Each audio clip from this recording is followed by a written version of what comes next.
সময় পাশে রংমহলে চলছিল বিশ্বজিৎ চট্টোপাধ্যায় একটি নাটক শেষে প্রায় দিনই তরুণ সুব্রতাদের গাড়িতে তুলে দিতেন বিশ্বজিৎ।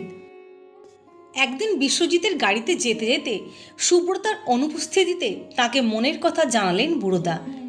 বললেন তিনি একটি মেয়ের প্রেমে পড়েছেন, বিয়ে করতে চান তাকে, তার সঙ্গে থিয়েটার করে সে। বিশ্বজিৎ শুনে বললেন, বাড়িতে বলেছিস? বুড়োদা তখন মুখ কাঁচুমাচু করে বলেন, কি করে বলবো, মা বাবা দাদা কি বলবে, ভয় লাগছে। বন্ধু বিশ্বজিৎ তাকে ভরসা দিয়ে বলেন, আরে ভয় পাচ্ছিস কেন, আমরা তো আছি। পরবর্তী সময়ে সকলের মত নিয়ে শুভ পরিণয়ে আবদ্ধ হন তরুণ সুব্রতা। এই প্রসঙ্গে বলে রাখি, তরুণ কুমার এবং সুব্রতা চট্টোপাধ্যায় গোপনে অনেক আগেই রেজিস্ট্রি ম্যারেজ করেছিলেন। পরে সেটা জানতে পেরে মহানায়ক উত্তম কুমার এবং ওনার মা